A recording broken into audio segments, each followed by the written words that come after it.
Imagine your employer goes completely broke, stops paying you, but casually mentions that skipping your next shift could literally land you in federal prison. Yeah, and for, hundreds of thousands of American civil servants, that totally impossible scenario became a very real, very terrifying reality.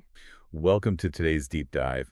We are jumping right into the unprecedented 2026 Department of Homeland Security shutdown. And just looking at the stack of documents we have today, we've got internal agency memos, White House directives, legal analyses, fierce editorials from lawmakers. You can see just how incredibly polarized the rhetoric got. Oh, absolutely. I mean, on one hand, you have the Trump administration viewing the shutdown as this existential threat to national security. Right. And then on the other side, Democratic lawmakers are looking at the administration's actions and calling it a massive illegal power grab. Which is exactly why we need to lay some ground rules for you, the listener, before we really get into it. We are going to strip away all that heated political rhetoric today.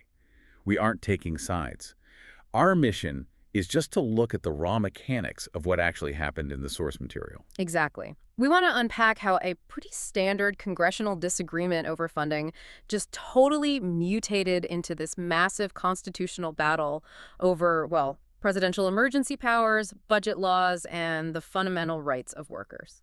So to really understand this whole constitutional meltdown that consumed the spring of 2026, we first have to look back at the winter tragedy that froze Congress in the first place because, this didn't start as a debate about executive power at all. It started with a crisis in Minnesota. Right. In January 2026, 2 U.S. citizens were fatally shot by federal agents. Yeah. Specifically, agents from Immigration and Customs Enforcement, which is ICE, and Customs and Border Protection, CBP. And that event triggered a massive public outcry. I mean, it sparked an immediate legislative standoff in Washington. Because Congress had this looming deadline, right, February 13th, to fund the entire Department of Homeland Security. And suddenly, Democrats just dug in. They withheld overall funding for the department because they wanted to force life and death reforms regarding how ICE and CBP operate on the ground. And the Trump administration pushed back just as fiercely. They essentially framed the Democratic holdout as this deliberate attempt to cripple the agencies and stop them from securing the border. So neither side is budging. No, nobody would budge. That clash of priorities caused the funding to officially lapse on February 14th, so the department shuts down. And this is where the sheer mechanical dysfunction of the legislature just really stands out to me. Because the Senate actually passed a compromise bill to fund most of the department. They left the highly controversial ICE and CBP funding for a later debate. And this is the crazy part. They passed it unanimously. 100-0. So if the entire Senate completely agrees on a compromise, how does a bill just die like that? It's like two co-pilots fighting over the flight manual while the plane's engines are actively sputtering out. Well, it dies because the House of Representatives operates under entirely different rules and political pressures. The House just simply never brought that unanimous Senate compromise up for a vote. Wow. Just ignored it. Yeah, completely. Some House Republicans refused to support a broader funding bill that left out their key priorities for the border, so they decided to pursue a totally different strategy. They wanted to fund ICE and CBP through this mechanism called budget reconciliation, and they were targeting a June 1st deadline for that. Okay, wait. I always hear that term thrown around on the news, budget reconciliation. Why does that specific process matter so much in a standoff like this? It matters because of how the Senate normally works. Usually you need 60 votes to overcome a filibuster in the Senate, which means you almost always need some votes from the opposing party. Right, you have to compromise. Exactly. But budget reconciliation is this special fast-track legislative tool. It allows a bill tied to the federal budget to pass the Senate with a simple majority, just 51 votes. So by targeting reconciliation, House Republicans were basically attempting to bypass Democratic opposition entirely. So they wanted to push their funding through without negotiating at all. But, while they're playing this high-stakes game of legislative chess in Washington, you have real people caught in the crossfire. And the statistics in these reports are just staggering. Over 270,000 federal employees went nearly 2 months without a paycheck. Yeah, and we read the accounts of what that actually looked like on the ground. It's rough. You have workers draining their savings entirely.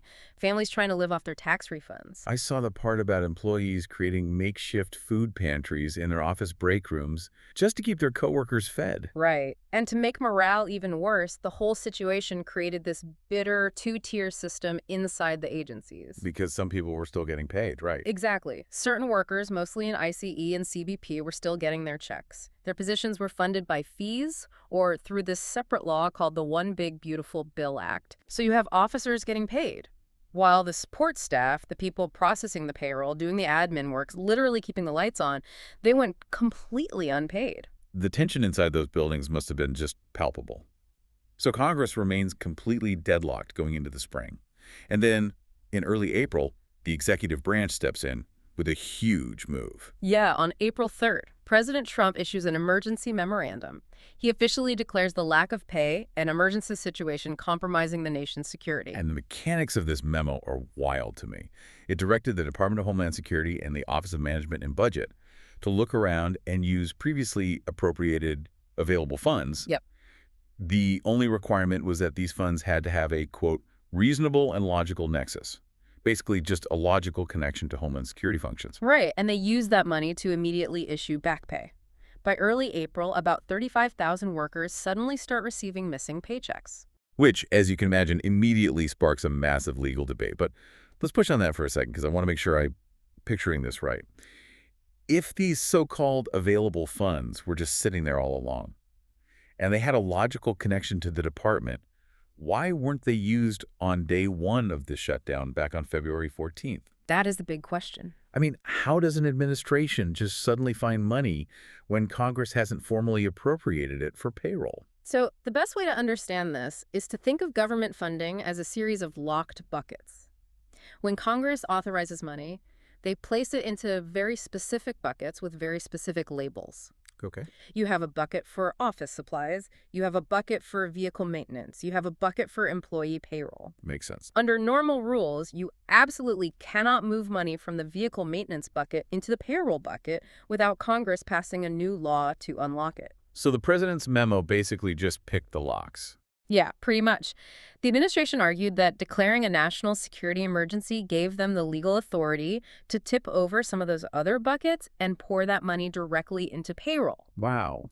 They argued that the logical nexus clause gave them the flexibility they needed to bypass the normal congressional locks entirely. Which is controversial enough on its own.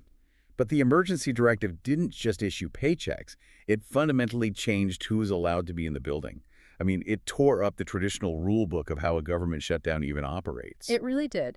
Historically, a shutdown divides the federal workforce into two very rigid categories. You have accepted employees and furloughed employees. Accepted, meaning they are the exception to the rule. Right. Accepted employees perform tasks protecting human life and property. Think Border Patrol agents or emergency medical responders.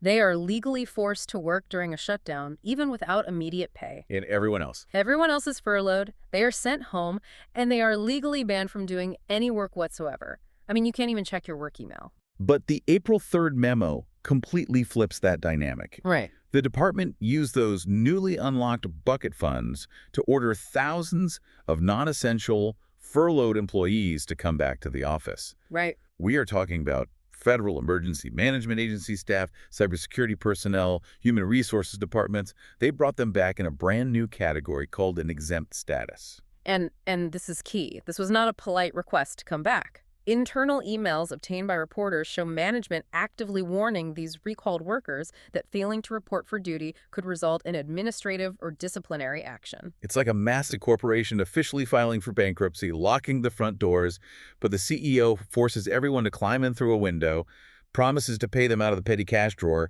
and then threatens to fire anyone who doesn't show up for their shift. That analogy actually highlights the exact legal tripwire the administration crossed here, because this massive recall runs headfirst into a bedrock law called the Anti-Deficiency Act. Okay, break that down for us. Why is the Anti-Deficiency Act so crucial here? So the Anti-Deficiency Act is a very strict federal law. It explicitly forbids government agencies from spending money or obligating the government to spend money that Congress hasn't officially approved. Oh. It actually dates back to the 19th century.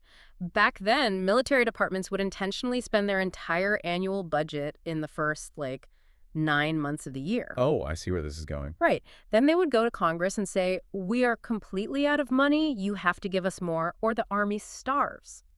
They were holding Congress hostage. Exactly. So Congress passed the Anti-Deficiency Act to stop that exact behavior. It makes it illegal for an agency to spend money they don't actually have in the bank. It protects Congress's constitutional power of the purse.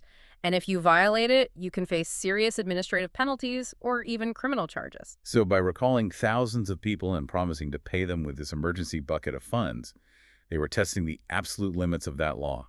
And looking at the editorials we gathered, lawmakers clearly saw this as a massive overreach.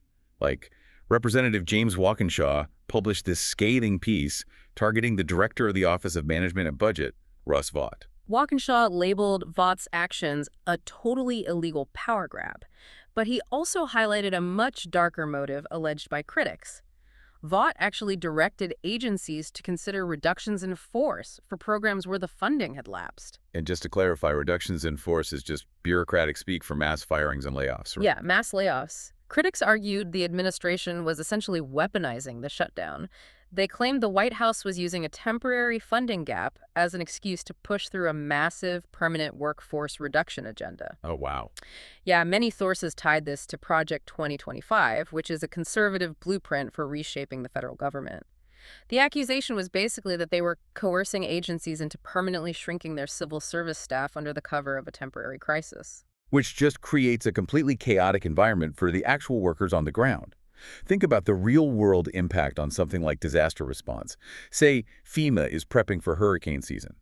If they are operating on this temporary, petty cash from the emergency memo, what happens when that money just runs out? Well, the internal memos actually address that specific nightmare scenario. Management warned employees that if the available funds dry up, their work status would have to change all over again. So they have no job security at all. None. Workers received a paycheck in April, but they had absolutely no idea if the buckets would be empty by May or if they'd be targeted for a mass firing next week.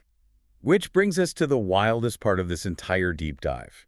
You have workers facing the threat of being fired or disciplined if they refuse to show up for a job that literally doesn't have guaranteed funding.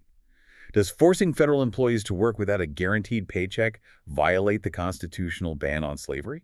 It is a profound legal question, and our sources include this really detailed analysis by Noah Zatz, a law professor at UCLA. He explores exactly how this shutdown interacts with the 13th Amendment, which prohibits involuntary servitude. Right. Now, in a normal private sector job, needing a paycheck to survive, the basic work or starve reality does not violate the 13th Amendment. Right. The Supreme Court has clearly ruled that economic pressure alone is not enough to claim involuntary servitude. You need proof of something much stronger. You need proof of physical or legal coercion. Legal coercion, meaning the threat of the state stepping in to punish you. Like if I work at a coffee shop and I walk out, my boss can definitely fire me, but he cannot call the police to arrest me for quitting. Exactly. But federal employees operate under a completely different set of laws. Federal workers are legally prohibited from striking. They do not have the same union strike rights as private sector workers. Right.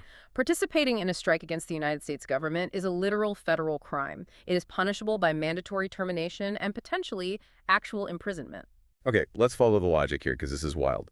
If a federal worker says, I am not coming to work today because you aren't paying me, and I need to go drive an Uber to feed my kids, the government could choose to categorize that absence as an illegal strike. Yes. And because they are legally barred from striking, the looming threat of criminal prosecution actually forces them to provide unpaid labor. Bingo. Professor Zatz argues that specific combination creates a very real case for involuntary servitude. But wait, hasn't the Supreme Court upheld bans on federal strikes before? I mean, I'm thinking about President Reagan firing the air traffic controllers in the 1980s when they went on strike. Sure. The courts have consistently upheld that the government can ban federal workers from striking. Reagan's actions were perfectly legal under that framework, but the 2026 shutdown presented totally untested legal territory. Because of the unpaid aspects. Right. The courts have never ruled on what happens when you combine a criminal anti-strike ban with a government demand to work without guaranteed pay during a congressional lapse in appropriations. It is one thing for the government to say, you cannot strike while we pay you your normal salary. It's entirely different to say, you must work for free indefinitely, and if you stay home to find another job, we might put you in federal prison. And Professor Zatz points out a massive legal catch-22 for the government here. To avoid violating the 13th Amendment, the government would need to give workers explicit prior assurances that staying home to find other paid work would not be prosecuted as a criminal strike. But giving them permission to stay home essentially authorizes a strike, which federal law strictly forbids. Exactly. The entire system just folds in on itself. We've covered a lot of ground today. What started as a bitter congressional standoff over Minnesota and border enforcement completely escalated. It fundamentally redefined what a government shutdown even looks like. Yeah, the executive branch deployed unprecedented emergency maneuvers to bypass Congress entirely. And, it is worth noting that a law called the Government Employee Fair Treatment Act, GEFTA, does guarantee that federal workers eventually receive back pay once a shutdown ends. Right, eventually. But GEFTA doesn't put food on the table during the lapse. The president's emergency memo got actual cash into people's hands immediately. But that financial relief came at a massive cost to the traditional rules of government. It sparked brutal legal battles over the Anti-Deficiency Act. It triggered debates about the 13th Amendment and involuntary servitude. And it led to credible threats of mass firings against civil servants who were really just trying to do their jobs. And that's why you should care about this. The 2026 shutdown was a real-time stress test of the American constitutional system. It forces us to ask what rights workers actually retain when their employer is the most powerful entity on earth. Yeah. Furthermore, it tests the absolute outer limits of executive authority. When the legislature is completely paralyzed by partisan gridlock, how far can a president stretch their power to keep the machinery of government moving? Which leaves us with a final, provocative thought for you to mull over. The Constitution gives Congress the power of the purse. It is the ultimate check and balance. They hold the money to prevent any president from acting without legislative approval. But if a president can unilaterally declare an emergency, find available funds to pay hundreds of thousands of workers, and recall an entire federal department under the threat of anti-strike criminal laws, does Congress's fundamental power of the purse actually still exist? Or is it just an illusion waiting for the right emergency to shatter it?